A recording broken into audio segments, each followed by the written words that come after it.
आप देख रहे हैं आदिनाथ टीवी चैनल, अनादि से अनंत की धर्म यात्रा।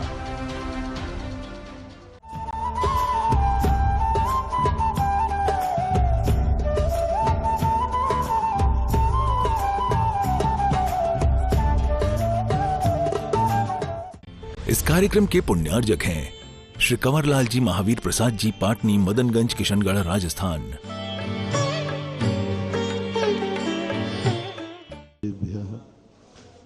जय श्री ओम नमः सिद्धेभ्यः। जय श्री ओम नमः सिद्धेभ्यः। सर्वमंगल मांगल्यम सर्वकल्याणकारकम प्रधानम सर्वधर्माणां जैनम जयतु शासनम। पंच परमेष्ठी भगवान की, आचार्य श्री गुरुवर कुंद कुंद महाराज की, आचार्य श्री गुरुवर विद्यासागर महाराज की।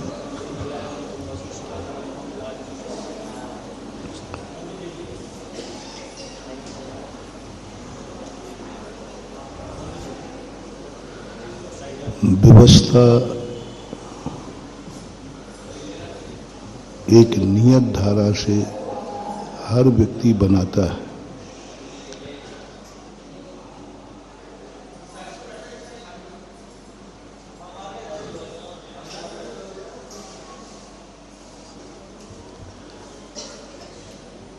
क्योंकि प्रकृति ने, प्रत्येक वस्तु ने, प्रत्येक जीव ने अपनी एक सामान्य व्यवस्था बना के रखी है। जैसे आप लोग अपने बच्चों का एक सामान्य व्यवस्था बना करके मरते हैं कि बच्चों के पास एक सामान्य जिंदगी गुजारा कर ले, ऐसा हर माता पिता का भाव होता है कि मेरे मरने के बाद मेरे बेटे के पास इतनी संपत्ति तो छोड़ के जाना ही है। जो छोड़ नहीं पाते हैं उनके मन में विकल्प रहता है, लेकिन कुछ ना कुछ तो छोड़ के जाते ही हैं। आज तक कोई माँ बाप अपनी संतान को खाली छोड़ के नहीं मरा। भिखारी भी मरेगा तो भी वह कुछ नहीं देगा, तो भीख मांगने का कटोरा तो छोड़ के जाएगा, वो तो उसको वसीयत में मिल जाएगा। ऐसा ही प्रकृति एक माँ है, प्रत्येक वस्तु की एक नियत व्यवस्था करके भेजती है। यदि कोई कुछ भी न करे तो भी वस्तु अपने स्वाभाविक रूप से परिणमन करती है, लेकिन उससे जिंदगी का गुजारा तो चल जाता है। जैसे हमने कल परसों कहा था, कहीं ये जिंदगी गुजर न जाए। जीने को तो सब लोग जिया करते हैं, जीने को सब लोग जिया करते हैं, कुछ लोग गुजार देते हैं जिंदगी फुटपाथ पर, कुछ लोग महलों में रहा करते हैं। जीने को तो सब लोग जिया करते हैं। जीना तो एक नियत धारा है। सवाल इसका नहीं है, सवाल है तुमने जिंदगी। आवाज नहीं करें भाई, आवाज नहीं करें, आवाज आ रही भाई।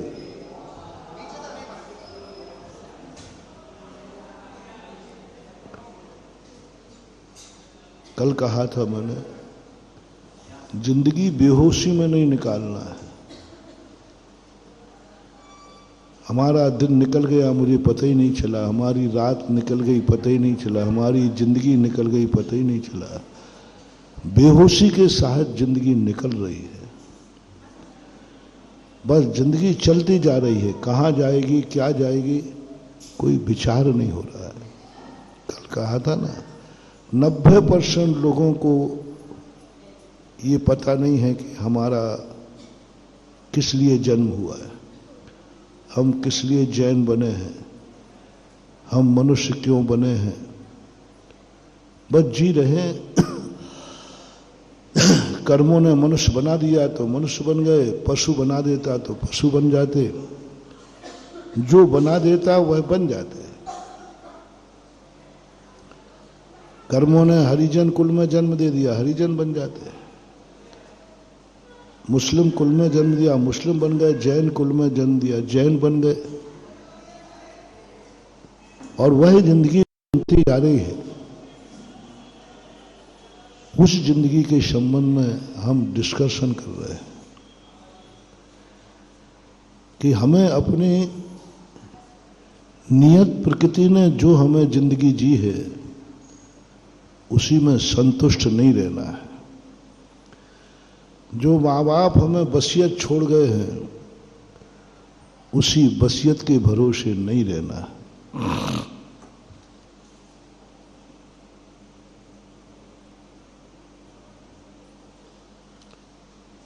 पूज्यवर ज्ञान सागर महाराज ने एक समुद्र दत्त चरित्र लिखा है जिसका नाम भद्रोदय भी है।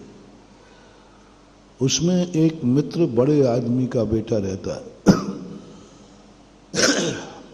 और वो पढ़ता लिखता नहीं, धंधा पानी नहीं करता। बोले क्या करना, अपने बाप के पास तो बहुत है, जिंदगी में कुछ भी नहीं कमाएंगे तो भी पिता इतनी संपत्ति छोड़ गया है कि हमें कुछ भी कमाने की जरूरत नहीं। तब दूसरा मित्र उसको संबोधन देता है कि पराई संपत्ति पर, अपने पिता की वसीयत पर, दूसरे की संपत्ति पर जो नियत रखता है और उसी को अपनी जिंदगी का संपूर्ण मान लेता है उसी का नाम पशु है। उन्होंने श्वान का उदाहरण दिया। श्वान जो है हमेशा दूसरों का, तीन चीजों के ऊपर जिंदगी नहीं जीना है। जो हमने कहा था कल, दूसरे की संपत्ति पर तो कभी जिंदगी जीना ही नहीं। दूसरे की संपत्ति पर नियत रखता है वो तो डाकू है, वो तो रावण है, वो तो पापी है। हमने तुम्हें एक मोटिवेशन दिया था कि जब जब तुम्हारा दूसरे की संपत्ति पर मन जाए, दूसरे की संपत्ति तुम्हें मालूम है कि ये संपत्ति मेरी नहीं है, फिर भी उस संपत्ति पर तुम्हारा मन जावे, तुम्हें चाहिए है, पक्का है, लेकिन तुम्हारे पास नहीं है, वो दूसरे के पास है। उस पर जब तुम्हारी नियत जाए, समझ लेना संसार के तुम सबसे बड़े पापी, निकृष्ट हो और तुम्हारी दुर्गति निश्चित है। और वो संपत्ति तुम्हारे लिए कुछ मतलब की नहीं निकली, वो देना भी नहीं चाहता, लेकिन तुम लेना चाहते। अब वो विषय कुछ भी हो सकता है। मन से यदि आप दूसरे की वस्तु पर नियत चिंतन कर रहे हो, ये वस्तु मेरी कब होगी, ये वस्तु मेरी कब होगी, ये धन मेरे पास कब आएगा। डाकू यही तो करता है, दूसरे के पास धन देखा और भाव करता है, ये संपत्ति मुझे कब मिलेगी, कैसे मिलेगी, प्लानिंग करता है। जेब काटने वाला पता चल जाए इसके जेब में पैसा है तो जेब काटने की प्लानिंग करता है। कामी भोगी व्यक्ति दूसरे की स्त्री को देखकर परिणाम बिगाड़ता है, ये स्त्री मुझे कब मिलेगी। भूखा व्यक्ति दूसरे की रोटी देखकर बिगाड़ता है, कुत्ते आदि ये रोटी। कुत्ता हमेशा जब भी भोजन करते हो वो हमेशा एक ही नियत मिलता है, ये रोटी मुझे कब डालेगा, ये रोटी मुझे कब मिलेगी। ऐसे लोगों की संसार में नियम से दुर्गति है। यदि मन में भी तुम्हारे विचार आ रहा है, हम तुम्हें अभी धर्म करने की बात नहीं कह रहे, धर्म करने थे तो धरती उत्तमा सुखम, उत्तम सुख में धारण करोगे। अभी मैं तुम्हें दुर्गति से बचने का उपाय बता रहा हूं। पहला मोटिवेशन है, पहला जिंदगी की शुरुआत है। पहला अपनी साधना करो। जो वस्तु हमारी थी नहीं, है नहीं, होगी नहीं, उस पर हम अपनी नीयत कभी खराब नहीं करें। फिर से सुन लो, जो वस्तु मेरी है नहीं, थी नहीं और होगी भी नहीं। जो वस्तु दूसरे की थी, दूसरे की है और दूसरे की ही रहेगी, आज यह त्याग तो करना ही है, नियम लेना ही है। और यदि यह नियम तुम्हारा नहीं है तो आप किसी भी कुल और जाति में जन्मो, अपने आप को रावण मानना और आपकी गति वही है जो रावण की होगी। आप दशहरा मैदान देख लेना मरने के बाद। बार बार मारे जाओगे, बार बार तुम्हारा नाश होगा, क्योंकि तुमने उस वस्तु पर नियत खराब की है जो वस्तु तुम्हारी थी नहीं, है नहीं और होगी नहीं। व्यर्थ में कर रहे हैं। सबसे ज्यादा व्यक्ति पाप का बंध उस पर करता है। आप कोट करना 24 घंटे में आपके सबसे ज्यादा परिणाम किस पर बिगड़ते हैं? व्यर्थ में। कोई लेना एक न देना दो। वो वस्तु तुम्हारी थी नहीं, होगी भी नहीं, लेकिन फिर भी परिणाम तो बिगाड़ लेते। धन पर, दौलत पर, स्त्री पर, किसी पर भी हो, कैसा भी हो, एक साधना करो। मत बनो मुनि, मत आओ मंदिर, मत करो पूजा, मत करो। जो तुमसे कुछ नहीं बनता है तो मत करो। तुमसे नमोकार मंत्र नहीं बनता है, मत फिरो।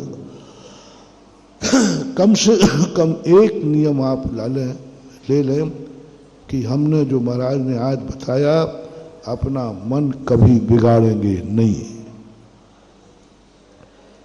दूसरी बात है, वस्तु मेरी नहीं है लेकिन मैं उसे हासिल कर सकता हूं।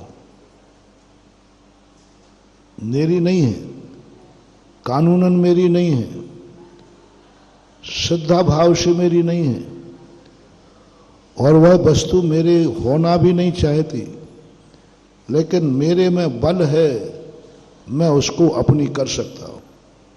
इसे बोलते डाकू। डाकू जानता है कि ये धन मेरा नहीं है, लेकिन वो कहता है मैं इस धन को अपने हवाले कर सकता हूं, मैं लूट सकता हूं। पहला तो आतंकवादी है, जिसको कोई मतलब नहीं, उसको तो विनाश करना है और स्वयं आत्मघाती जसता है। भली वो वस्तु मेरी थी नहीं, है नहीं, होगी नहीं, फिर भी कर्म बंद करके अपना नाश तो कर ही लेता है। आतंकवादी नहीं बनना, आत्मघाती जस्ता नहीं बनना। स्वयं को भी मिटा देगा और स्वयं भी बर्बाद हो जाए। दूसरा, आप सज्जन हैं, महाजन हैं, डाकू नहीं बनना। तुम्हारी ताकत है, तुम बुद्धिमान हो, तुम दूसरे की वस्तु अपने हवाले कर सकते हो। डाकू कहता है मैं लूट सकता हूं, मैं इसके जेब का पैसा निकाल सकता हूं, मैं इसकी जमीन हड़प सकता हूं, मैं इस स्त्री को उठा सकता हूं, मैं जो चाहूं वो कर सकता हूं। किसी की भी वस्तु हो, मेरे लिए कोई पाबंदी नहीं। मैं बलवान हूं, मैं शक्तिमान हूं, मैं राजा हूं और कोई शक्ति मुझे नहीं। हर वस्तु मेरी है, क्योंकि जिस पर मेरी नीयत चली जाए वह वस्तु मुझे मिलना चाहिए। इसी को बोलते हैं गुंडा।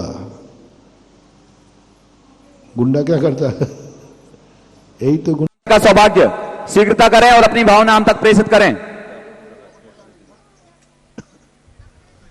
चलो भाई चलो, जल्दी करो, टाइम करो।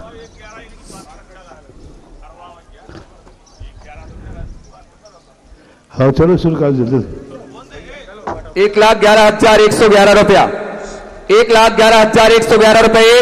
जगत पूज्य के चरणों का मंगल पाद प्रक्षालन करने का सौभाग्य जिसकी भी भावना हो, 1,11,111 रुपया जगत पूज्य के चरणों का मंगल पाद प्रक्षालन। 1,21,221 रुपया, 1,21,221 रुपया जगत पूज्य के चरणों का मंगल पाद प्रक्षालन करने का सौभाग्य। 1,21,221 रुपये।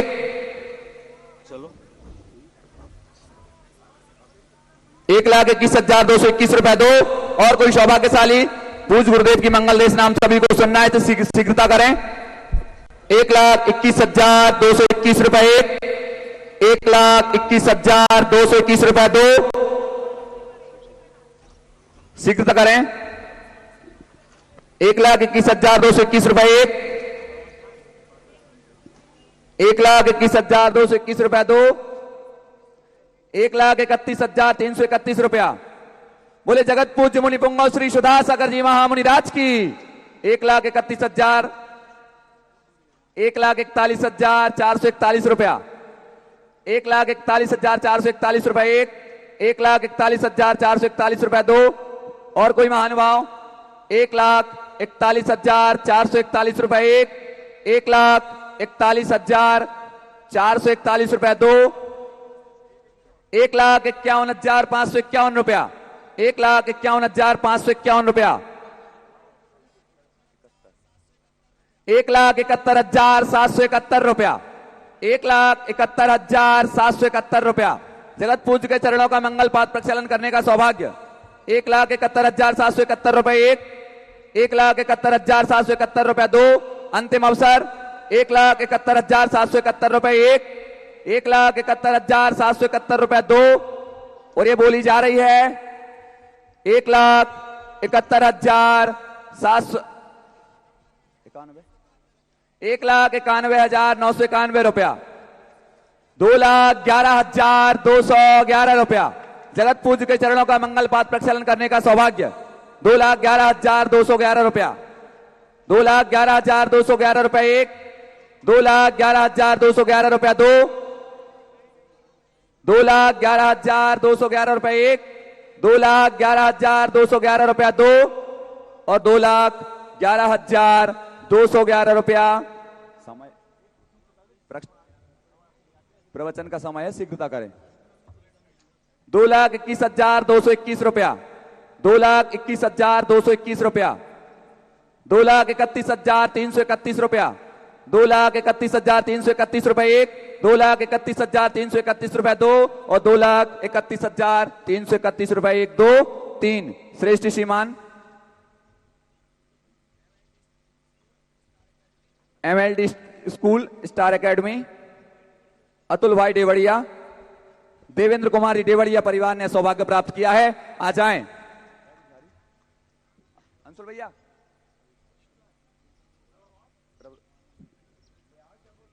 चलो प्रवचन के बाद बात प्रक्षालन करने का सौभाग्य प्राप्त करेंगे। और अब हम समस्त सभा की ओर से जगत पूज्य के चरणों में नमोस्तु निवेदित करते हुए निवेदन करते हैं, हे जगत पूज्य अपनी मंगल देशना से हम सभी को कृतार्थ करें। नमोस्तु महाराज श्री, नमोस्तु महाराज श्री, नमोस्तु महाराज श्री। सभी लोग अपने स्थान पर बैठ जाएं। जय श्री ओम नमः सिद्धेभ्यः, जय श्री ओम नमः सिद्धेभ्यः, जय श्री ओम नमः सिद्धेभ्यः। सर्वमंगल मांगल्यं सर्वकल्याणकारकं प्रधानं सर्वधर्माणां जैनं जयतु शासनं, जैनं जयतु शासनं।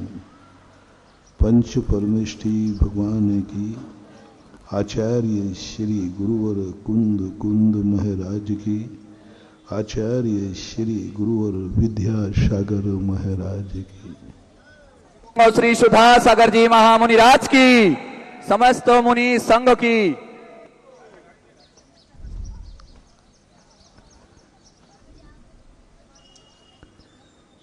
इस संसार में जीने वाले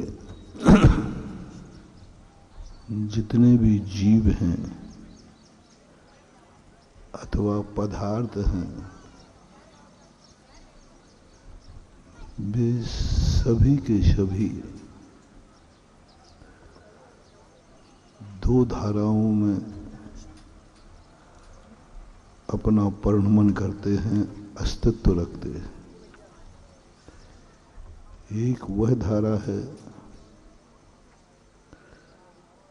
जो स्वयं में इतने असमर्थ होते हैं कि उनका कोई भी अस्तित्व स्वयं के लिए नहीं, पर के लिए होता है। एक विचारधारा वह होती है जो सारी दुनिया उनके लिए होती है। एक दुनिया के लिए होता है और एक वह वस्तु है जिसके लिए दुनिया होती है। इन दोनों धाराओं में, इन दोनों स्थितियों में संसार का ये विचित्र अस्तित्व परिणमन दृष्टिगोचर हो रहा है। धर्म द्रव्य, अधर्म द्रव्य, आकाश और काल, ये द्रव्य शुद्ध हैं, लेकिन ये इनकी सत्ता, इनकी स्थिति पर के लिए स्थापित की गई। इनका स्वयं का कोई भी वजूद नहीं है। स्वयं का कोई अस्तित्व होते हुए भी ये स्वयं के लिए कुछ भी नहीं है, कुछ भी नहीं है। धर्म द्रव्य का अपने आप का कुछ भी स्थान नहीं, यहां तक कि ये अपना खुद का लक्षण भी नहीं बना पाया।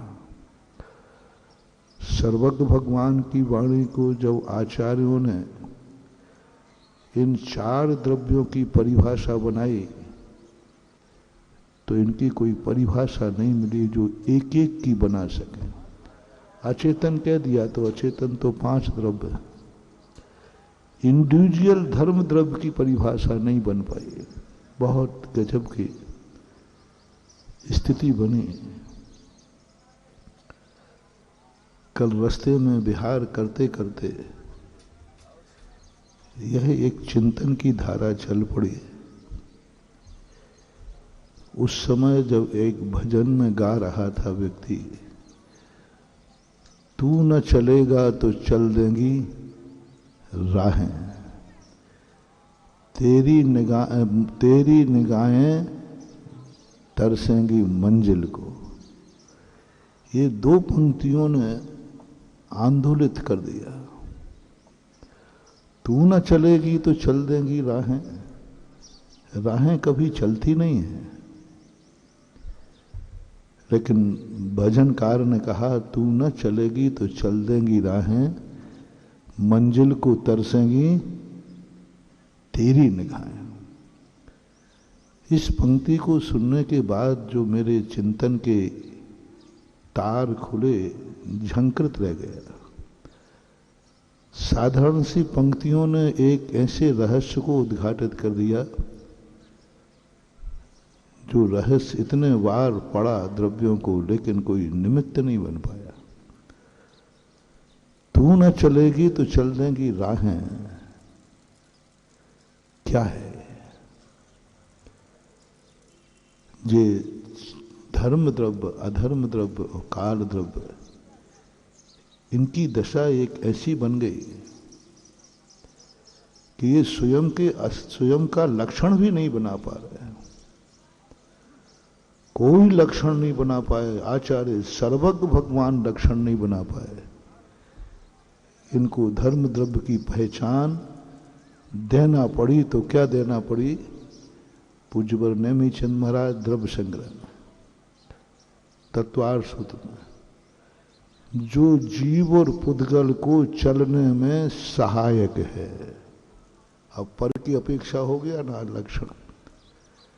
पहचान हम जीव और पुद्गल के चलने पर, जीव चले तो धर्म द्रव्य की पहचान हो, पुद्गल चले तो धर्म द्रव्य की पहचान हो। पहचान ही नहीं, अस्तित्व है, इसमें कोई संदेह नहीं, द्रव्य का अस्तित्व है, लेकिन उसकी पहचान जीव और पुद्गल है, और जीव और पुद्गल की क्रिया है। यही अधर्म द्रव्य की भाषा है। स्वयं की पहचान नहीं है। अधर्म द्रव्य किसे कहें? जो जीव द्रव्य को चल रुकने में सहायक होता है। आकाश द्रव्य की स्वयं की परिभाषा नहीं बना पाए आचार्य भगवान। उन्होंने कहा जो 5 द्रव्यों को अवगाहनत्व शक्ति, जो सबको अवगाहन देता है, उसका नाम आकाश है। काल द्रव्य की थोड़ी सी परिभाषा बनाई, लेकिन वो भी पराधीन हो गई। वर्तना परिणाम क्रिया परत्वा परत्वे च कालश। जो सभी द्रव्यों में वर्तना करे, परिणमन करे, नया पुराना करे, वह काल द्रव्य। तो ये 4 द्रव्य अपने आप के दुनिया में अनादिकाल से हैं, शुद्ध हैं, अशुद्ध नहीं है, लेकिन इनका खुद का कोई वजूद नहीं है, खुद का कोई इंडिकेटर नहीं, कोई संकेत नहीं, कोई पहचान नहीं। हमें अनुमान से लगाना पड़ता है जीव व पुद्गल चल रहे हैं, इससे सिद्ध है कि धर्म द्रव्य है या जीव पुद्गल द्रव्य नहीं चल पा रहा है, इसका अर्थ आगे धर्म द्रव्य नहीं है। कैसे निर्णय किया जाए कि लोक में 3 लोक में के बाहर धर्म द्रव्य नहीं है? तो बोले भगवान उससे आगे नहीं जा पा रहे हैं क्योंकि धर्म द्रव्य नहीं है। अब आते हैं 2 द्रव्य, पुद्गल और जीव। पुद्गल का भी स्थिति स्वसत्तावान है। पुद्गल की परिभाषा स्वतंत्र है, पूरन गणन स्वभाव, स्पर्श रस गंध वर्णवंता पुद्गला। बहुत यहां से शुरुआत हो गई। इनकी स्वयं है, स्पर्श पुद्गल का गुण है, वर्ण पुद्गल का गुण है, वो स्वयं अपनी पहचान बनाए हुए हैं। और जो व्यक्ति अपने स्वयं की पहचान बनाता है वो जगत में अच्छा और बुरा कुछ भी कर सकता है। जिसकी पहचान स्वयं की नहीं है वो कुछ भी नहीं कर सकता, ना अच्छा कर सकता है ना बुरा कर सकता है। अच्छे बुरे के लिए वह साइलेंट रह जाएगा, उदासीन। ये 4 द्रव्य उदासीन हैं। तुम अच्छा करो वो कहता ठीक है, तुम बुरा करो वो कहता ठीक है। हम किसी को कुछ भी नहीं कर सकते, ना हम प्रेरणा देंगे अच्छे की ना बुरे की, क्योंकि हमारी कोई पहचान ही नहीं। लेकिन पुद्गल द्रव्य ने जब स्वयं की पहचान बनाई, स्वयं का लक्षण बनाया, तो पुद्गल द्रव्य की एक ऐसी शक्ति जो जगत को मिटा सकती है, जगत को बना सकती है, तुम्हें रुला सकती है, तुम्हें हंसा सकती है। सारी दुनिया इस पुद्गल के इशारे पर नाच रही है। वो जीव के अधीन नहीं है, वो स्वयं सत्तावान, स्वयं की पहचान है, स्वयं का वजूद है, उसका अधिकार है उसका। इसलिए संसार 2 भागों में बट गया। जब किसी मां के 2 बेटे हों तो उसकी संपत्ति 2 भागों में बट जाती है। बांटना ही पड़ता है, कानून बांटता है, क्योंकि 2 भाई हैं और यदि नहीं बंटवारा करोगे तो दोनों भाई हैं लेकिन वो दोनों दुश्मन बन जाएंगे। अधिकार जब किसी को मिलता है, यदि उसको अधिकार में कमी हो जाए तो कोई सगा नहीं होता, भाई को जब हिस्से की बात आती है तो भाई भाई का भी दुश्मन बन जाता है अपने अधिकार के लिए। मेरा हिस्सा है, अरे भाई भाई है, नहीं मिला तो नहीं, कैसे कैसे मिलेगा, कोर्ट कर देता, प्राण ले लेता है, मार डालता है भाइयों को। किसके खातिर? अपने हिस्से के खातिर, अपने अधिकार के खातिर। उसका अधिकार है, क्योंकि मैं एक बाप का बेटा हूं। महाभारत क्यों खड़ा हुआ? मात एक दुर्नीति से उस राजगद्दी के अधिकारी पांडव भी थे और धृतराज भी थे। मात एक हुआ है विदुर, जिसने दावा नहीं किया। अब वो दावा क्यों नहीं किया? 3 भाई थे, पांडु, धृतराज और विदुर। तीनों भाइयों में सगे भाई थे। राज्य का बंटवारा 3 भागों में होना चाहिए था। अब विदुर के लिए विदुर ने दावा क्यों नहीं किया? विदुर ने अधिकार क्यों नहीं मांगा? विदुर को क्यों नहीं दिया गया?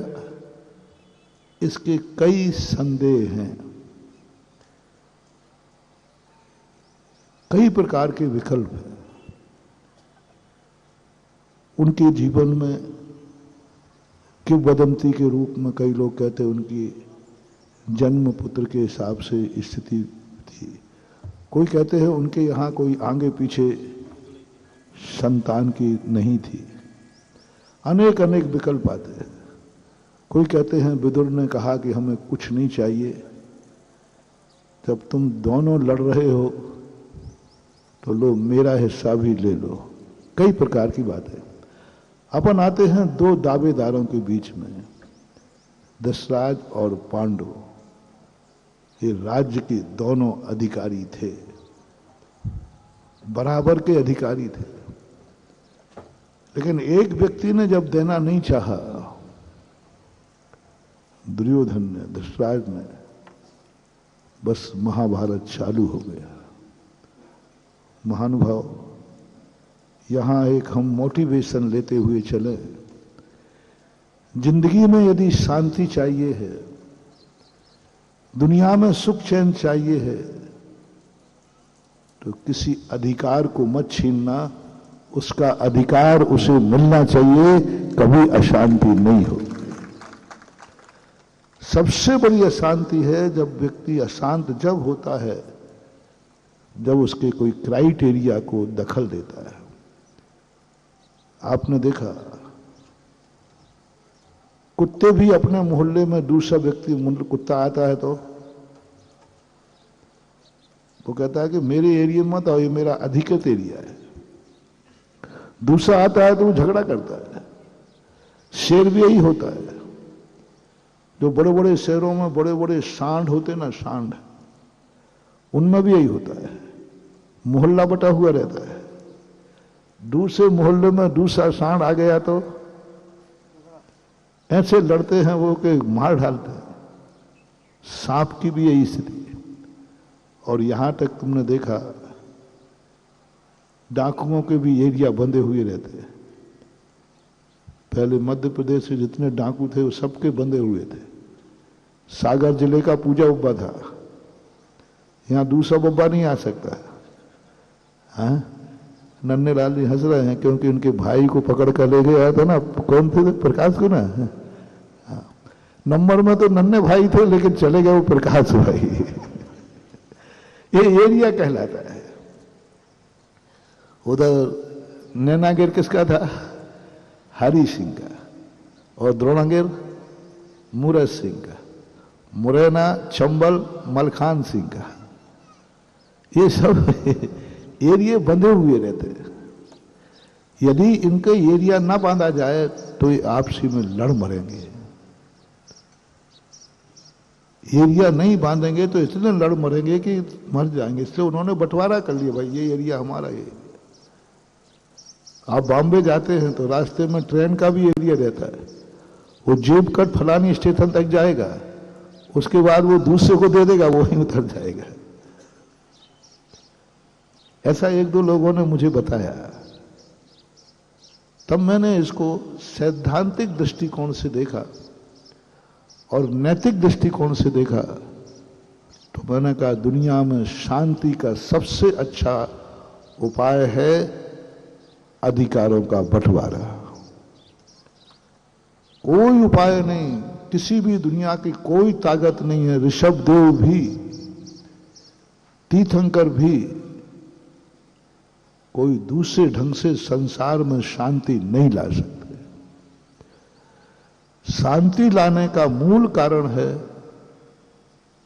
अपने अपने अधिकार क्षेत्र को पहचानो, अपनी पोजीशन को पहचानो, अपनी योग्यता को पहचानो।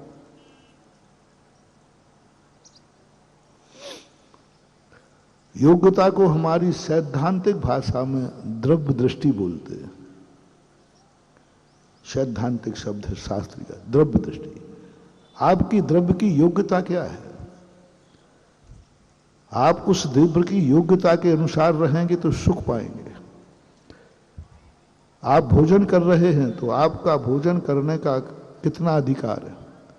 आप दूसरे का भोजन करेंगे, झगड़ा हो जाएगा, तुम दुखी होना पड़ेगा, क्योंकि तुम्हारा अधिकार है। जैसे आपने देखा, दो जानवर हैं, बैल है।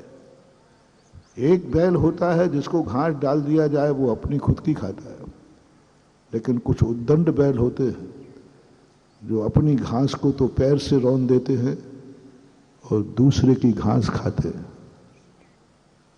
तो फिर उसको किसान इतना टाइट बांध देता है, उसको नकील डाल देता है, उसको इतना टाइट बांध देता है कि फिर वो अपनी घास भी नहीं खा पाता। महानुभाव, ये किसी बैल की कहानी नहीं है, ये सारी दुनिया के लिए शिक्षा है। तुम्हारे समाज में, तुम्हारे परिवार में, सब जगह यदि तुम दूसरे की वस्तु पर नियत डालोगे, तुम अपनी वस्तु को भी भोगने लायक नहीं रहोगे। किसी भी पर वस्तु के ऊपर आपने थोड़ा भी मन बिगाड़ा, आपकी जिंदगी बिगड़ जाएगी, आप बिगड़ जाएंगे। पर वस्तु पर जब जब व्यक्ति नियत डालता है, वह मोटिवेशन, जैसे हमने कहा, उस वृषभ ने, उस बैल ने दूसरे की घास पर नियत डाला, उसको इतना टाइट कस दिया गया कि अब वो स्वयं की भी घास खाने लायक नहीं रहा और उसको दुख दे दिया जाता है। उसके गले के अंदर लाठी का टेंगोर बांध दिया जाता है, उसको कई प्रकार की ताड़नाएं दी जाती, वो चल भी नहीं सकता। इससे हमें एक शिक्षा लेना है कि हमारे जीवन में, दुनिया में जीने के पहले एक निर्णय करो कि तुम्हारा अधिकार क्षेत्र कितना है, तुम्हारी अधिकृत वस्तुएं कितनी हैं। उस अधिकार के बाहर किसी वस्तु पर अपना मन मत बिगाड़ना, अपने मन को मत बिगाड़ना।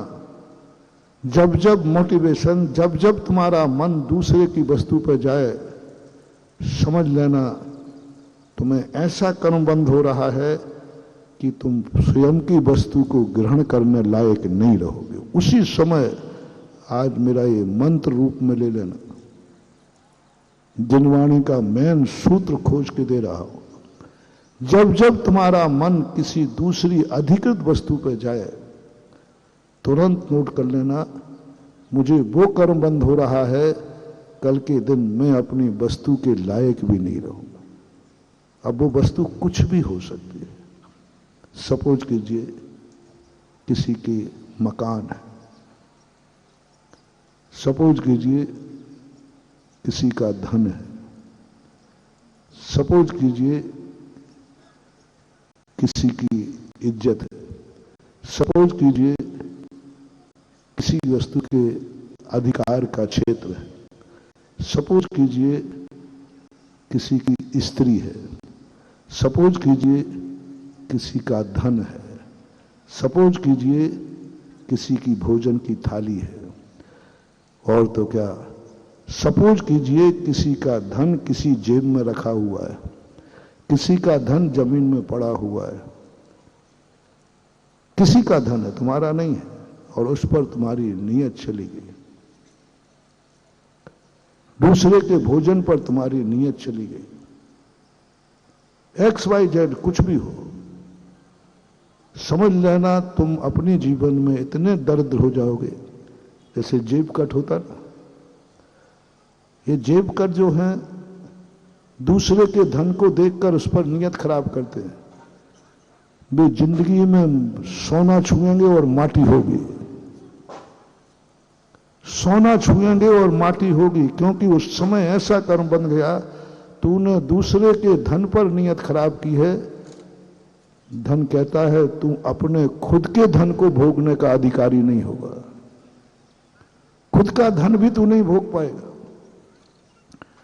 खुद का धन भी तेरा ऐसे कार्यों में जाएगा, कोई बीमारी आ जाएगी,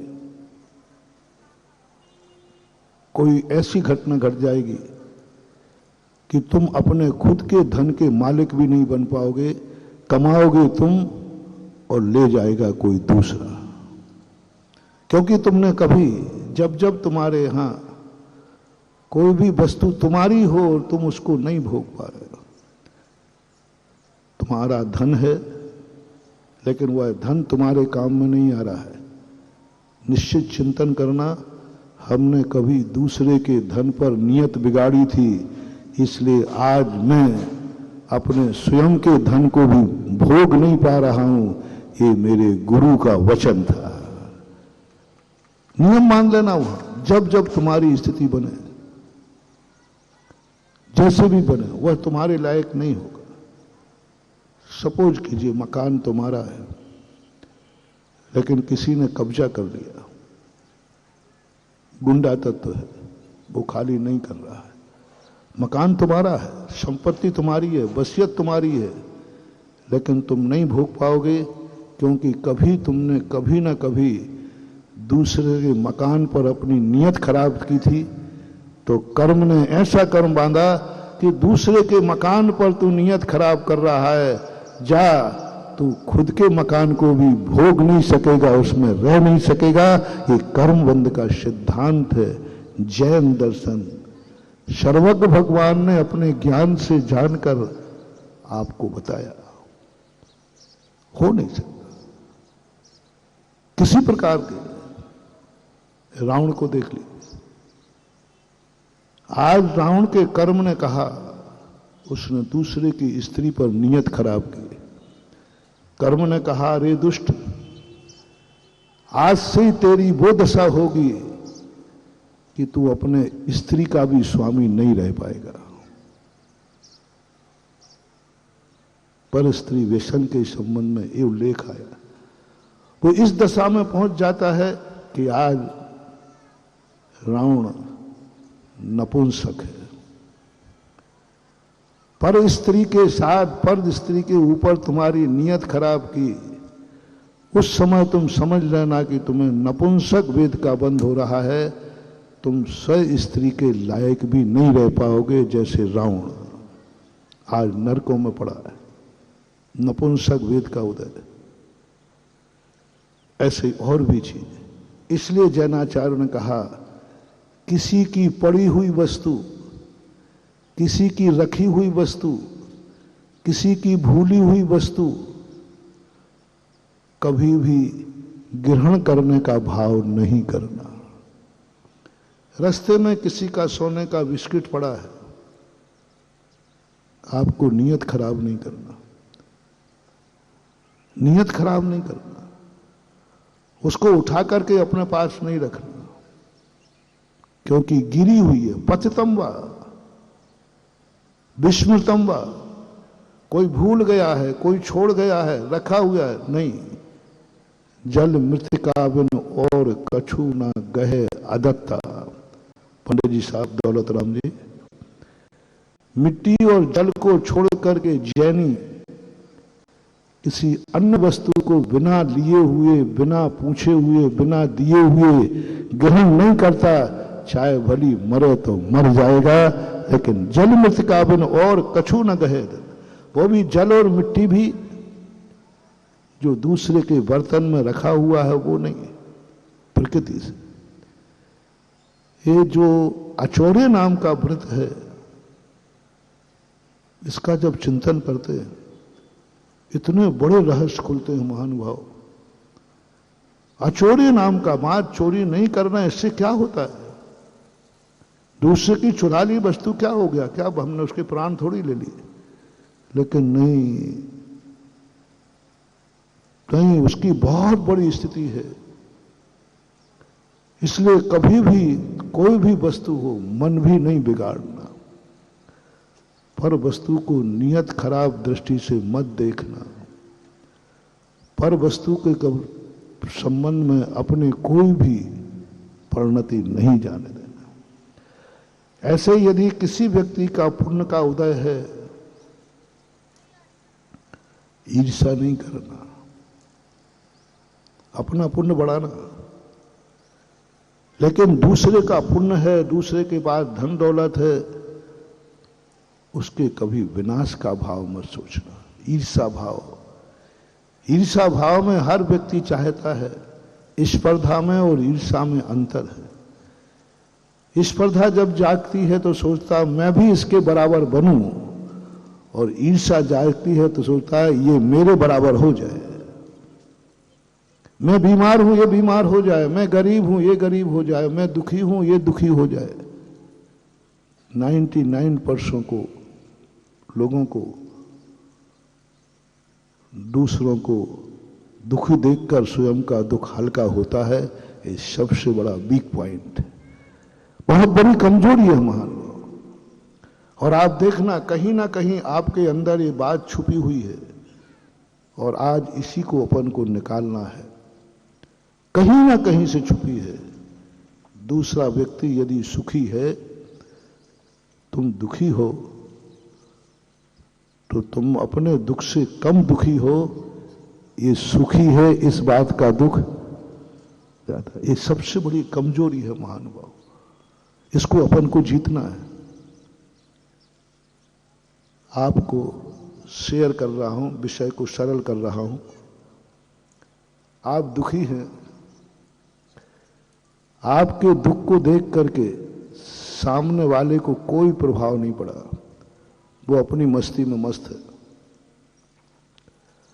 और एक व्यक्ति तुम्हारे दुख को देखकर दुखी हो रहा है, तुम्हें उन दोनों में से अच्छा कौन लग रहा है?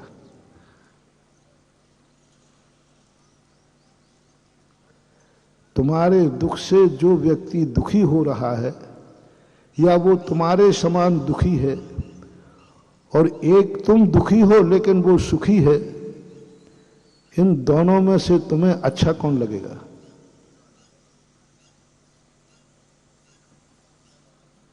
महाराज हमें तो जो हमारे समान दुखी है वही अच्छा लगेगा। बस यही कमजोरी है, यही कमजोरी है। अब तुम्हारा दुख कभी दूर नहीं हो सकता, तुम्हारा दुख बढ़ेगा। पूज्यवर उमा स्वामी महाराज श्री तत्वार सूत्र जी में लिखते हैं,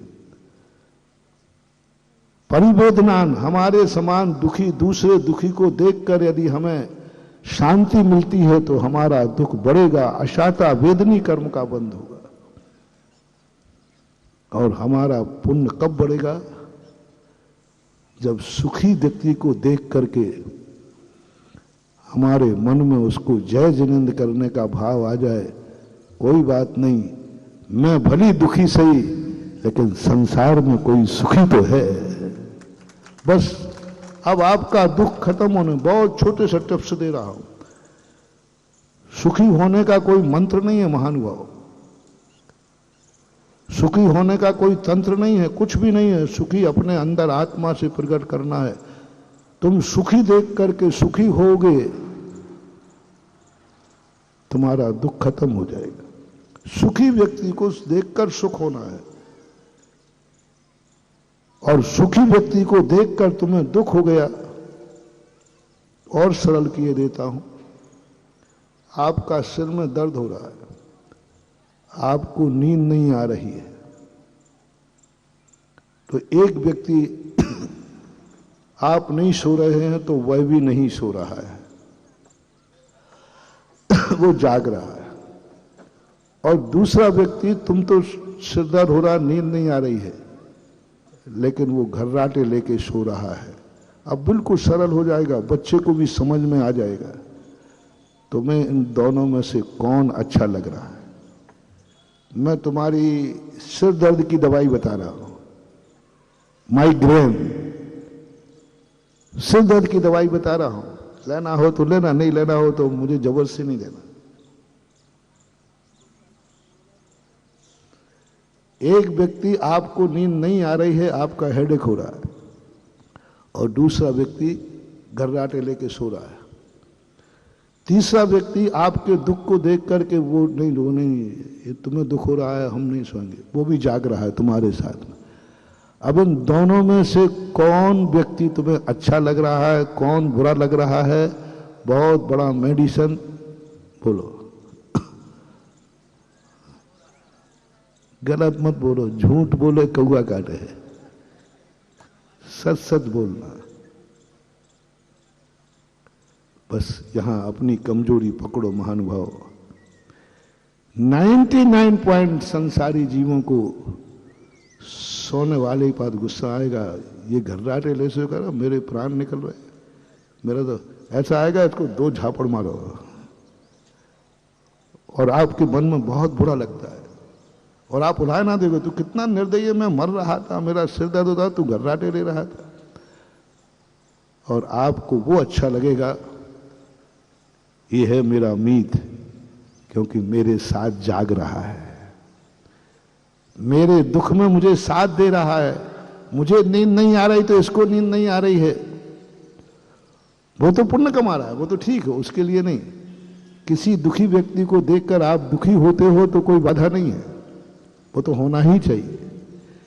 लेकिन तुम्हारे दुख के कारण जो दुखी हो रहा है, उससे आपको खुशी हो रही है, यही आपके दुख को बढ़ा देगा।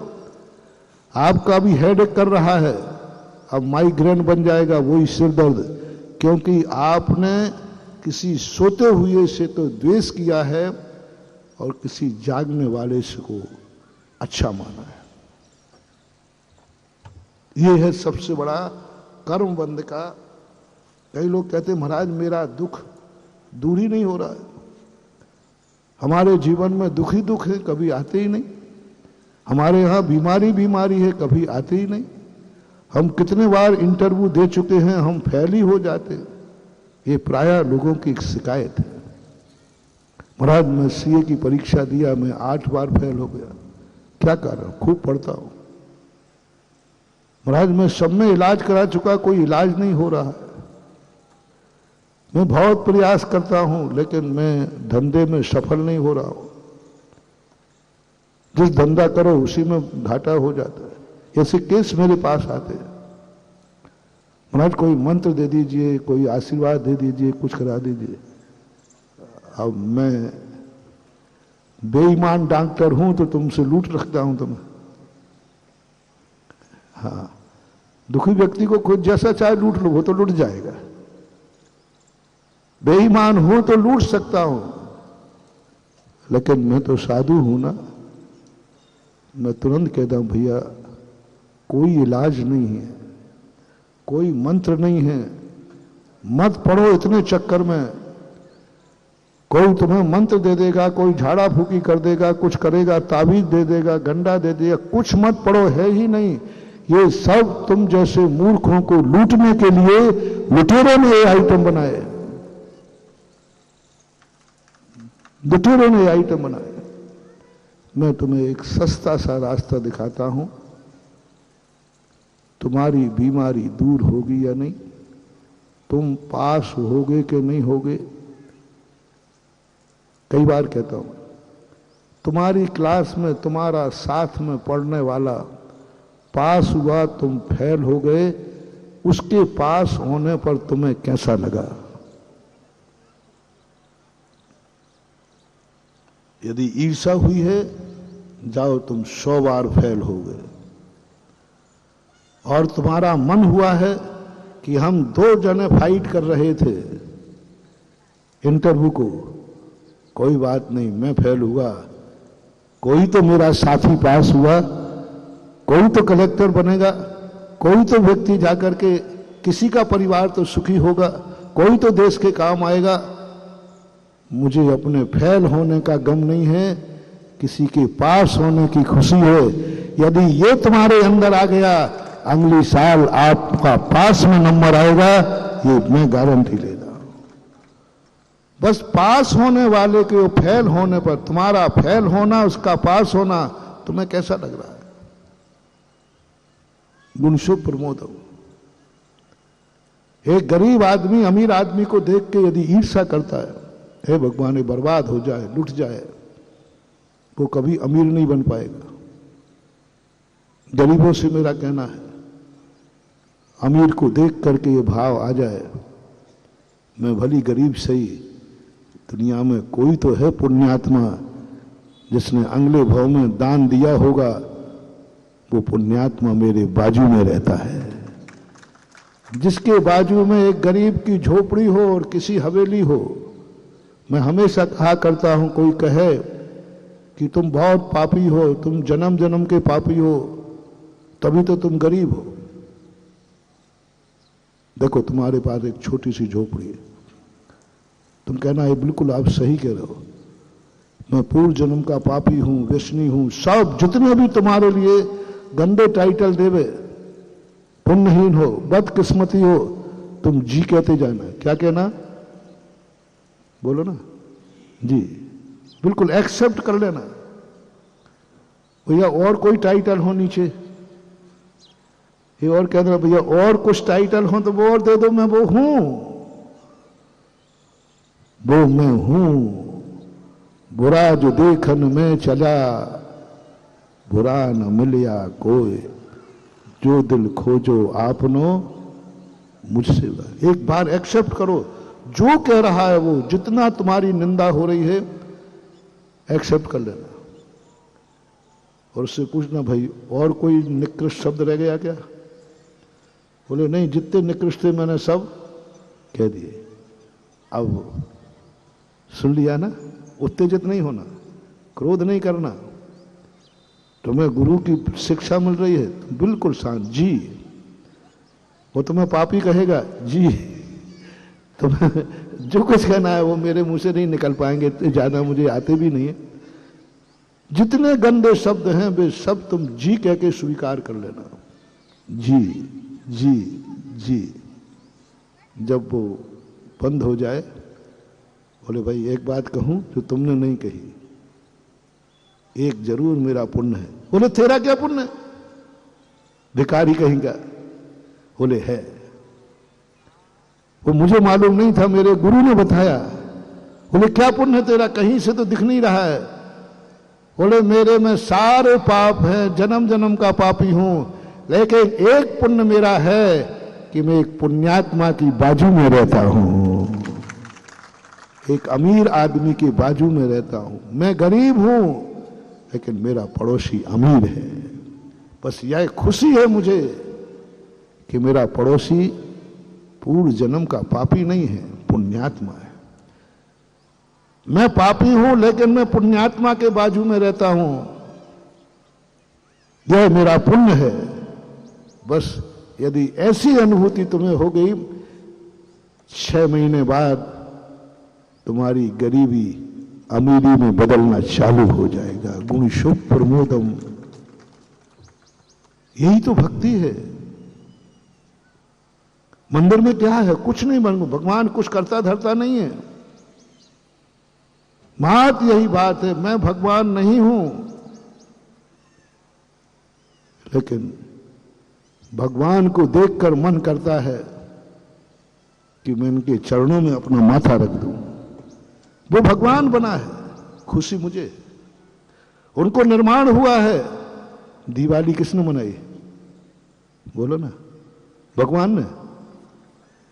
भगवान को मोक्ष हुआ है, दिवाली भक्त ने बनाई, बस यही भगवान बनने का लक्षण है। भगवान को अनंत सुख मिला और खुशी से नाच रहा है भक्त, यही तो पुण्य है। भगवान के निर्माण होने पर उनको अनंत सुख मिला, मोक्ष मिला, और भक्त नाच रहा है, दिवाली मना रहा है, दीप जला रहा है। बस निश्चित समझना महानुभाव, वो आज के भगवान हैं, अपन सब कल के भगवान हैं। नियम से बनेंगे क्योंकि मुझे खुशी आ गई, भगवान को देखकर आनंद आ गया।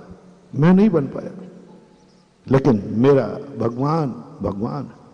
ऐसे ही गुरु को देख करके मन आ गया। कुछ नहीं बंधुओं, भक्ति उमड़ती है। कोई तो है, कोई तो है। ये क्या है?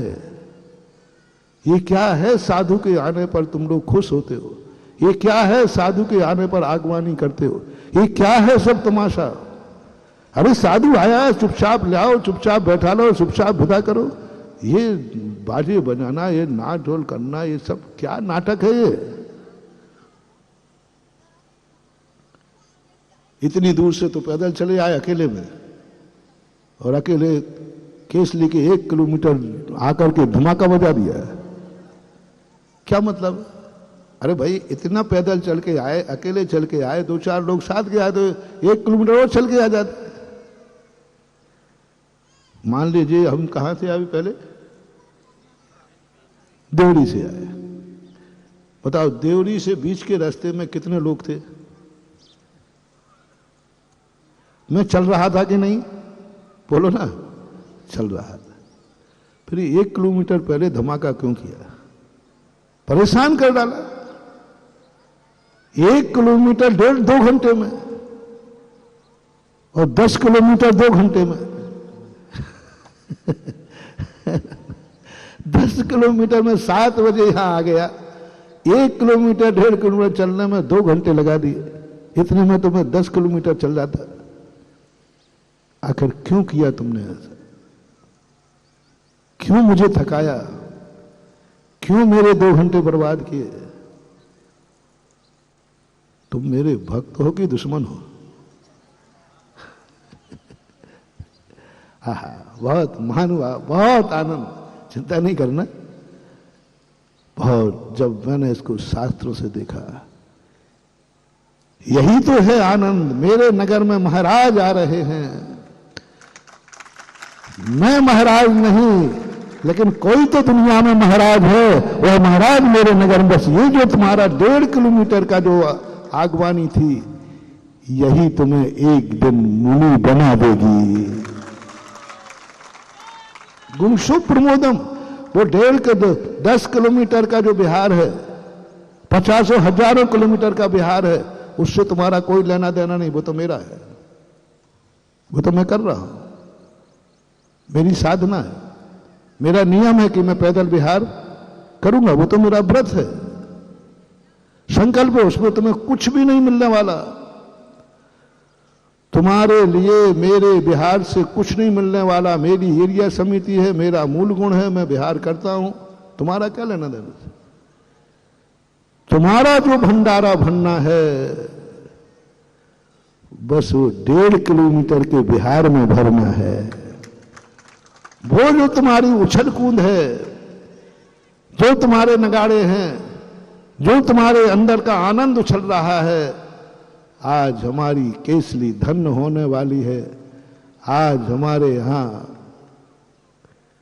जब बागड़ में गए तो वहां के बागड़ में प्रवेश करते ही बागड़ में आदि गुजराती आदि मारवाड़ी बोलते हैं। तो उन्होंने एक भजन गाया, मारी हारी या नंगरी पावन गई नेली लो, मारी हारी या नंगरी पावन थई गई रे लो। गुजराती में मारी हारी या नंगरी पावन गई थई रे लो। बहुत अच्छा अर्थ है इसका। मेरी यह पावन नगरी, मेरी यह संसारी नगरी, हारी यानी बिचारी, आज पावन हो गई। मैं तो साधु नहीं बन पाया, लेकिन मेरे नगर में साधु आ गया।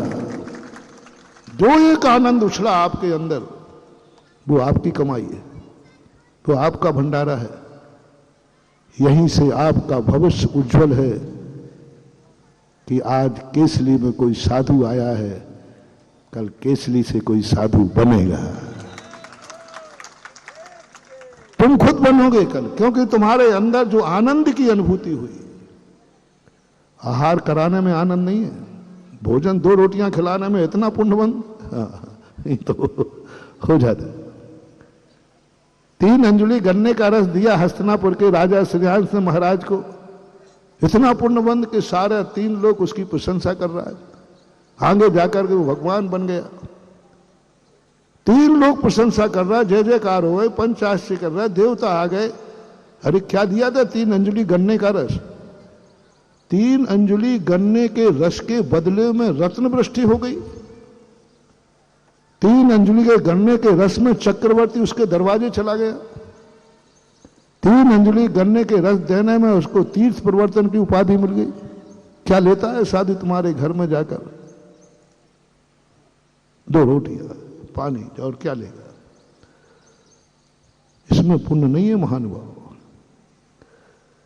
3 अंजुली गन्ने के रस की कितनी कीमत है भैया बता दो। ले लो, अब तुम बिल बना दो भैया, कितनी कीमत होगी भैया?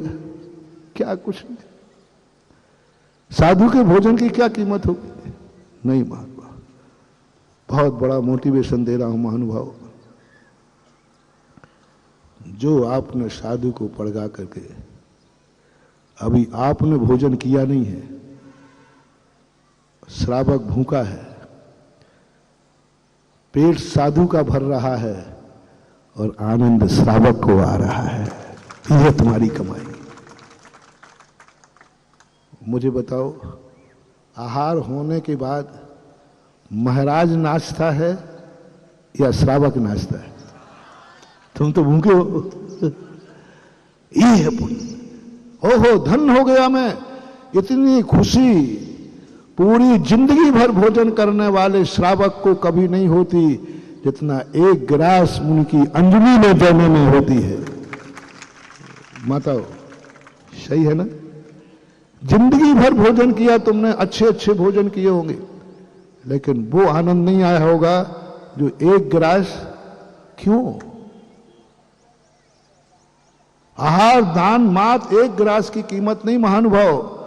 जो आपको आनंद उछला, ओहो आज मेरा अन्न मुनिराज की अंजलि में गया, मैं तो पापी हूं, मैं तो रागी द्वेषी हूं, मैं तो संसारी हूं, आज मेरा अन्न उस पावन हाथ में गया जिस हाथ से सारा जगत आशीर्वाद लेता है, सारे जगत का कल्याण करता है।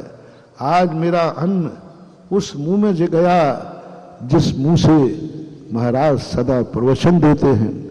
आज मेरा अन्न उस शरीर में गया जो शरीर तपस्वी है, रत्नत्रय धारण करता है, मुनिव्रत धारण करता है। आज मेरा अन्न उस रत्नत्रय के काम आ गया। बस वो जो आनंद का उछाल है, वह उछाल में तुम्हारे भंडारे भर जाते हैं। यह है पुण्यबंध का कारण। जिसे संक्षेप में शास्त्रों में कहा गुणेषु प्रमोदम। हम गुणवान नहीं हैं, लेकिन गुणी को देख करके प्रमोद भाव को प्राप्त। इसलिए महानुभाव, आप गुणवान हैं कि नहीं मैं इस पर डिस्कशन नहीं करूंगा। मैं आपको गुणवान बना पाऊंगा ये भी मैं दावा नहीं करूंगा कि मैं सारी केसली को साधु बना दूंगा, सारी केसली को गुणवान बना दूंगा, सारी केसरी को अच्छा बना दूंगा। ये दावा मैं नहीं कर सकता, लेकिन एक भावना जरूर रख सकता हूं, तुम अच्छे बनो या ना बनो, लेकिन अच्छे आदमी को देख करके जय जिनेंद्र कर लेना, बस इतना सा। अच्छे आदमी को, गुणवान को देख करके अवभाग्य मान लेना, अमीर को देख करके जय जिनेंद्र कर देना। तुम भली गरीब हो, तुम फेल हुए हो, अगली साल पास होना चाहते हो, तो जो इस साल पास हुआ है उसको जाकर के जय जिनेंद्र कर लेना। बोले भाई थैंक्स, आप धन्य हैं जो पास हो गए, मैं बधाई देने आया हूं। कौन? फेल होने वाला पास होने वाले को बधाई देवे, अगली साल उसको भी बधाई मिल जाएगी। यही तो सब हो रहा है। और वो हो रहा उल्टा, ईर्ष्या करता है, जलता है। देख दूसरों की बढ़ती को कभी नहीं करना। जो अपना मूल प्रसंग था, अधिकार क्षेत्र पहचानो, आपका अधिकार कितना है और सामने वाले का अधिकार क्षेत्र कितना है। दूसरे के द्वारा अधिकृत वस्तु पर कभी नियत खराब नहीं करना। जाओ, तुम्हारा अधिकार और बढ़ता जाएगा। बस तुम्हें एक ही नियम लेना है, जो वस्तु दूसरे के अधिकार की है उस पर मैं अपना नियत कभी खराब नहीं करूंगा। आपका अधिकार क्षेत्र बढ़ेगा। और जब जब आपने किया तो गड़बड़ हो जाए। यदि आप दो भाई हैं जो अपन पांडवों कौरवों की बात कर रहे थे, विदुर ने यही कहा था, पांडु पुत्र अधिकृत हैं, एक गद्दी पर नहीं बैठ सकते हो तो दो बंटवारे कर दीजिए। अंत में पांडवों ने यह भी कह दिया कि मुझे 5 गांव दे दीजिए। लेकिन दुर्योधन ने क्या कहा, मैं एक, बोलो ना, आप लोग ने देखा होगा, सुई की नोक भी नहीं दूंगा। बस इस विचारधारा ने ही महाभारत खड़ा कर दिया। यदि अधिकार का बंटवारा हो जाता कि नहीं, तुम्हारा भी अधिकार है, हमारा भी अधिकार है, तो शायद हस्तिनापुर भी जीवित रहता, दुर्योधन भी रहता, पांडव तो रहे ही। एक छोटी सी लड़ाई है इस दुनिया में, दूसरे के अधिकार क्षेत्र पे हस्तक्षेप मत करो। दूसरे का अधिकार क्षेत्र है, उसको दे दो, आपका अधिकार है।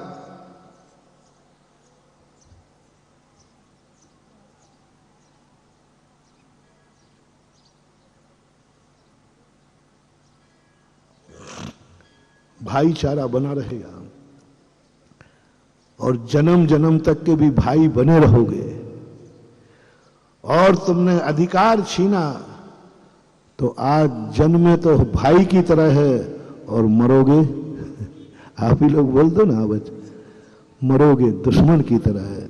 महानुभाव नहीं, एक घर में भाई की तरह जन्मे हो तो भाई की तरह रहो और भाई की तरह मरो। अगले भाव में फिर राम और लक्ष्मण बनो। मात इतना सा करना है, तुम्हें अपना अधिकार नहीं देना, तुम्हें अपना अधिकार नहीं देना, उसका अधिकार है, उसका अधिकार को छोड़ दो, शहर छोड़ दो, सम्मान के साथ छोड़ दो। वो अधिकार मांग ना पाए उसके पहले ही अधिकार दे दो सब क्षेत्रों। इसलिए आज जो अपना प्रारंभिक प्रवचन था, इस सृष्टि का अधिकार क्षेत्र 5 द्रव्य तो विदुर के समान है, 4 द्रव्य विदुर के समान है। वो तो कुछ नहीं कह रहा, वो कह रहा हमें कोई लेना देना नहीं, मेरा काम ही दूसरों की सेवा करना है, मुझे क्या करना है, कोई अधिकार नहीं देता है। वे 5 द्रव्य विदुर के समान बिल्कुल शांत प्रिय हैं, कोई दावा नहीं है। हालांकि वो भी सृष्टि के अंग हैं, वे भी सृष्टि के अंश हैं, लेकिन उन्होंने कोई दावा नहीं किया। लेकिन पुद्गल और जीव द्रव्य, ये जो द्रव्य सृष्टि के ऐसे दावेदार हैं, इन दोनों द्रव्यों में जीव से कहा जा रहा है, तुम पुद्गल का अधिकार क्षेत्र मत छीनना, पुद्गल को नाराज मत करना। पुद्गल के 2 रूप हैं, जिस पर खुश हो जाता है उसके बारे न्यारे कर देता है, और पुद्गल जिस पर नाराज हो जाता है चक्रवर्ती को भी धूल चटा देता है। अब अपन को 2 मार्ग हैं। पहला आपका मार्ग है, आपको स्वयं की चिंता की अपेक्षा चिंता करना है, पुद्गल द्रव्य नाराज न हो जाए। आपका गृहस्थों का मुख्य मार्ग है। आपको आत्मा की साधना नहीं करना, आप साधक नहीं हैं। आपको मोक्ष की साधना नहीं करना, आप मुमुक्षु नहीं हैं। वो काम सब हमारे ऊपर छोड़ो। आपको संसार में रहना है, आपको दुनिया के साथ रहना है, आपको पुण्य चाहिए है। आप प्रयास करें कि पुद्गल कर्म पाप रूप में न बन जाए, वो नाराज न हो जाए। और पुद्गल नाराज जो होता है वो उसके साथ कितना भी दुर्व्यवहार करो वो कुछ नहीं करता। जब तुम अपने जीवन को बिगाड़ते हो, अपनी ही जिंदगी बर्बाद करते हो। पुद्गल बहुत हितैषी है। पुद्गल न्यायाधीश के समान है, पुद्गल पुलिस के समान है, पुद्गल तुम्हारे माई बाप के समान है, पुद्गल तुम्हारा दंड नायक के समान है। वो कभी अपने लिए कुछ नहीं चाहता। जैसे आपका पुलिस तुम्हारे लिए कब दंडित करता है, जब तुम खुद अपनी जिंदगी बर्बाद करते हो। तुम खुद अधर्मियों को नहीं, धर्मियों को परेशान करते हो, तब जाकर के पुलिस बीच में आती है। तुम गलत कर रहे हो। तुम्हारा भी पतन मां बाप ने देखा। तुम्हारे मां बाप जब तुम गलत कार्य करते हो तब वो आपको दंड देते हैं। वो कहते हैं तू अपनी जिंदगी मेरे सामने, मैं तुझे अपनी जिंदगी नहीं बिगाड़ने दूंगा, मैं तेरा पिता हूं। उसको बहुत गुस्सा आता है जब बेटा गलत मार्ग पर जाता है। उसके अंदर एक भाव जागता है, मेरे रहते हुए तुझे गलत कार्य नहीं करने दूंगा, मैं तुझे बर्बाद नहीं होने दूंगा, मैं तुम्हें गलत मार्ग पर नहीं जाने दूंगा, क्योंकि मैं तेरा माई बाप हूं। राजा भी यही करता है, कानून भी यही करता है। तुम गलत मार्ग पर नहीं जा सकते, मैं नहीं जाने दूंगा, चाहे भले मुझे तुझे दंड देना पड़े, चाहे तुझे मुझे फांसी देना पड़े। दंड कहता है, कानून कहता है, लेकिन मैं तुझे गलत नहीं करने दूंगा, चाहे भली मैं तेरी हत्या कर दूंगा, फांसी पर चढ़ा दूंगा, जेल में डाल दूंगा, डंडे मारूंगा, हथकड़ी डाल दूंगा, लेकिन मैं तुझे गलत कार्य नहीं करने दूंगा। दो गलत कार्य होते हैं। एक गलत कार्य है जिससे अपना स्वयं का नाश होता है, और एक गलत कार्य है जो धर्मात्माओं का नाश करता है, जो स्वयं दुखी होता है और दूसरों को दुखी करता है। इन दो कार्यों के अंदर बस यही स्वरूप हमारे धर्म का है, यही स्वरूप आपके गुरुओं का है। मैं तुम्हें गलत नहीं करने दूंगा, क्योंकि मैं तुम्हारा गुरु हूं। मैं क्यों प्रवचन दे रहा हूं, मुझे लेना देना क्या है तुमसे? तुम शराब पियो, खूब पियो ना जम के, तुम्हें गुटखा खाना है खाओ ना, तुम्हें पाप करना है करो ना, तुम्हें लड़ना भिड़ना है लड़ो ना, तुम मंदिर जाओ या ना जाओ, हमारा क्या फर्मा। ये बताओ, एक भी व्यक्ति केसली का सारे व्यक्ति सब पाप करें, खूब शराब पिए, गुटखा खाएं, मंदिर जाएं ही नहीं, कुछ नहीं करें, हमारा क्या बिगड़ेगा? बोलो ना। कुछ नहीं बिगड़ने वाला, कुछ नहीं बिगड़ने वाला, कुछ नहीं बिगड़ने वाला। लेकिन नीति कहती है, गुरुत्वपना जागता है, साधुपना जागता है, और अंदर से आवाज आती है, मेरे रहते हुए मैं तुम्हारा गुरु हूं, तुम्हें गलत नहीं करने दूंगा। जैसे बनेगा तैसे उपदेश दे करके, नियम करके, मैं गलत नहीं करने दूंगा, क्योंकि मैं तुम्हारा कोई हूं। बता दो भैया केसली वालों, मैं कोई तुम्हारा हूं कि नहीं? नहीं हो तो भैया ठीक है, अभी कुछ नहीं बिगड़ा। मैं कोई तुम्हारा हूं कि नहीं? थोड़ा कम सुना मैंने। हो तो बेटा अब तो फंस गए। सीधा कह देते तुम हमारे कोई नहीं, हम तुम्हारे तो फिर कोई झगड़ा टंटा नहीं था, मैं अभी हाल प्रवचन बंद करूंगा और क्या रहना देना कोई। लेकिन तुमने कल आगवानी करके दिखा दिया कि तुम मेरे कोई हो। आनंद हर व्यक्ति को देख के नहीं आता, हर वस्तु को देख के नहीं आता। अंदर से कोई ऐसा राग भाव जागता है कि ये मेरा कोई है, भगवान के प्रति जागता है। ऐसे ही नहीं तुम एक करोड़ों रुपए के मंदिर बना देते हो, ऐसे ही नहीं भगवान की जाके पूजा करते हो। भक्त के मन में एक भाव आता है, ये कोई मेरा है, भगवान है, इसलिए तुम मंदिर नहीं बनाओगे। अरे तुम बढ़िया आदमी चमड़ी जाए पर भगवान के लिए मंदिर बना दोगे? नहीं बनाओगे। बस एक भाव जागता है, रिलेशनशिप, ये मेरा भगवान है, बस ये मेरा देवता है, ये मेरा भगवान है। फिर देखो आप मात्र ये मेरा भगवान है, बस यही जो है।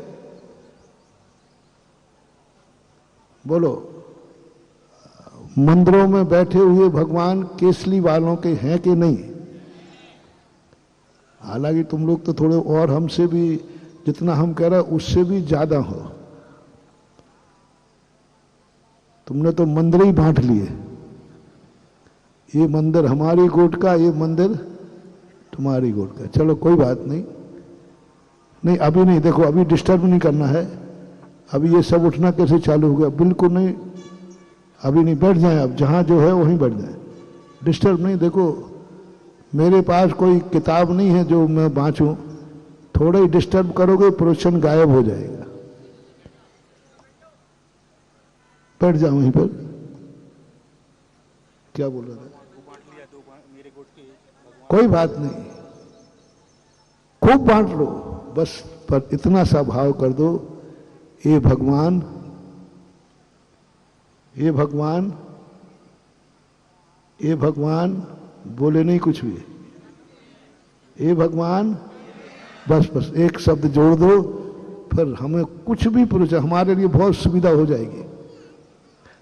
हमें कोई भी प्रवचन दान के लिए नहीं देना पड़ेगा। बस तुम इतना कह दो ये भगवान मेरा है, और जैसे ही मेरा आ जाएगा सारी जिंदगी की वसीयत तुम मेरे को दे दोगे। बस मेरा चाहिए तुम्हें। इस संसार से कुछ लेना है तो कुछ गड़बड़ मत करो। इनको कितनी समझाओ, ये चिकने घड़े हैं, कोई फर्क पड़ने वाला, इनके मन में ये भाव जाग जाए, महानुभाव ये भगवान मेरा है, बस फिर कोई बात नहीं, फिर कोई बात नहीं। फिर तो ये बना देंगे, मकान बाद में बनाएंगे, मंदिर पहले बनाएंगे, क्योंकि भगवान मेरा है, भगवान मेरा है। बोलो, आदिनाथ भगवान किसका है? हाँ, कुछ लोग चुप बैठे हैं, वो महाराज हमारा नहीं, वो फलानी गोट का है। हाँ, कुछ वो बहुत होशियार हो तुम, बहुत आगे है। और चंद्रपुर भगवान का कहूं नहीं, वो किसी और का है महाराज, हमारा आदिनाथ भगवान किसका है? एक आध तो जरूर मुंह दबा के बोल रहा होगा,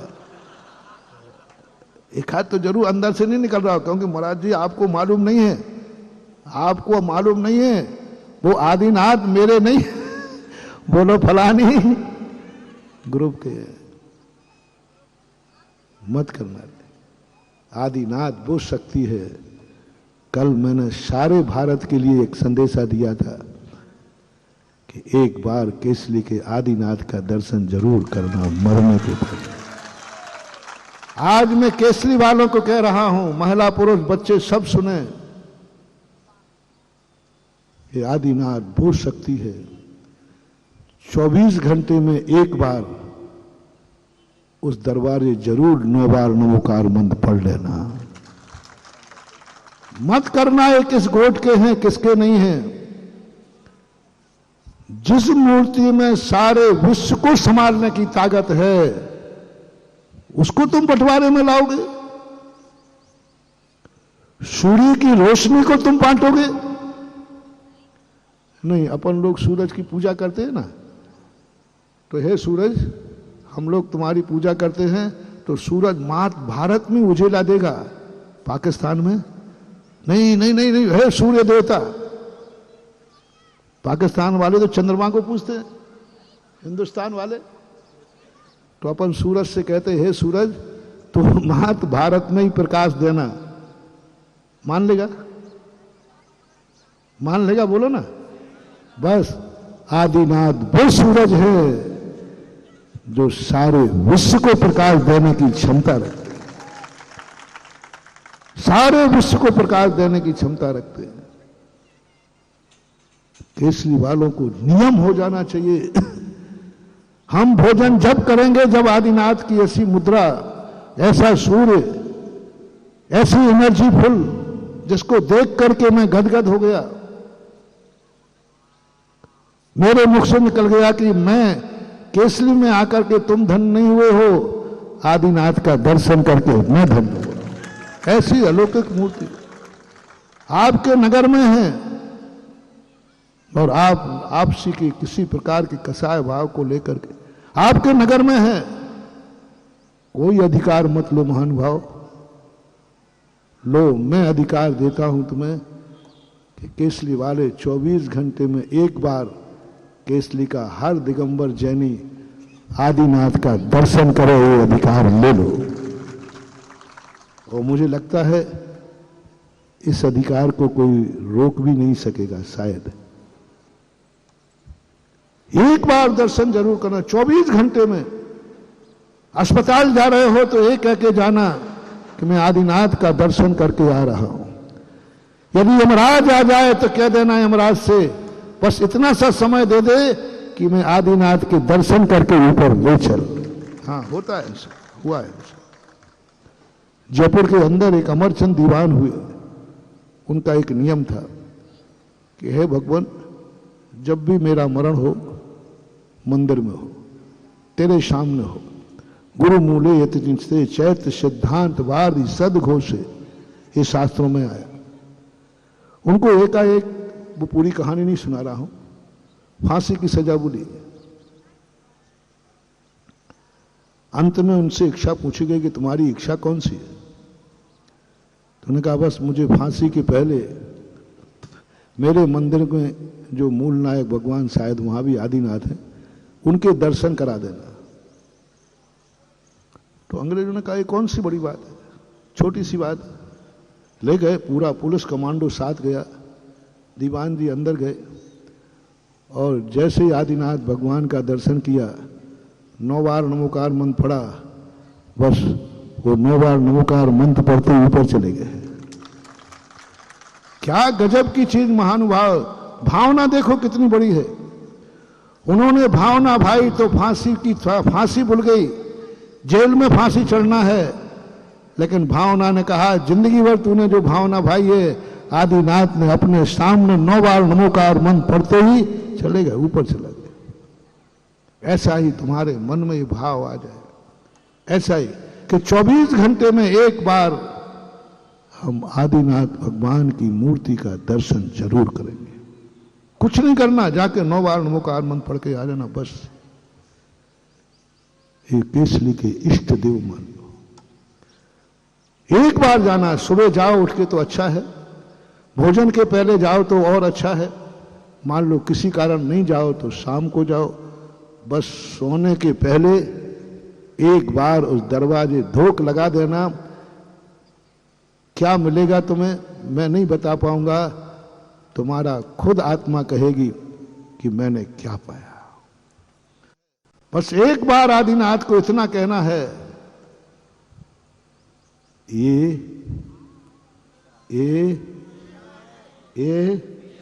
मेरा भगवान, बस भगवान कह दो आप। अरे मंदिर बांट लो लेकिन भगवान मेरा है, यह बात तुम्हारे लिए मन में आना है। देखना आपको सिद्धि का कारण बन जाएगा। और जिस दिन उसका क्षेत्र स्थानांतरित होगा, अभी वो इतनी कस्टडी में बैठे हैं, इतने गलत स्थान पर बैठे हैं।